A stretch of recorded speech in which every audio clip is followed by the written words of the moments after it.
मध्ये जन्म मृत्यू दाखल्यांसाठी नागरिकांच्या होणाऱ्या परवडीबाबतची बातमी.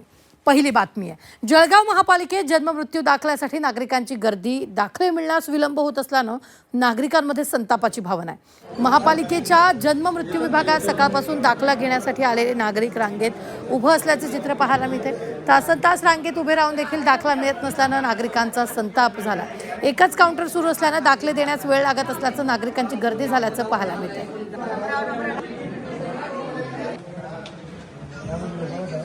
जळगाव महापालिकामध्ये नेहमी ना कुठला गोंधळ सुरूच असतो. मी जळगाव महापालिकाला जन्ममृत्यू या विभागामध्ये उभा आहे आणि याच ठिकाणी बघू शकतो की सावरा गोंधळ पाहायला मिळतो. नागरिकांची भली मोठी रांग लागलेली आहे की निवड आपले जन्म दाखले व मृत्यू दाखले घेतले जातात. व्यक्ती मृत्यू झाल्यानंतरही अद्यापही त्यांना त्यांचे प्रमाणपत्र मिळत नाही.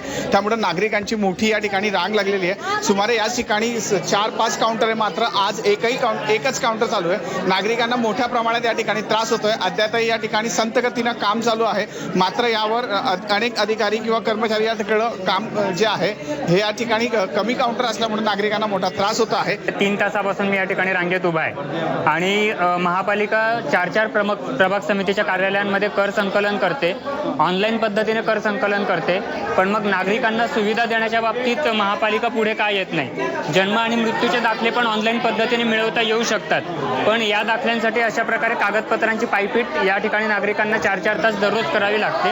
आता तरी या ठिकाणी अधिकारी कर्मचारी याकडे हे लक्ष देणार का आणि नागरिकांच्या सुविधा मिळणार का, असा प्रश्न या ठिकाणी महापालिकेच्या वतीनं नागरिकांच्या वतीनं महापालिकेला उपस्थित केला जातोय. वाल्मिक जोशी, झी मीडिया.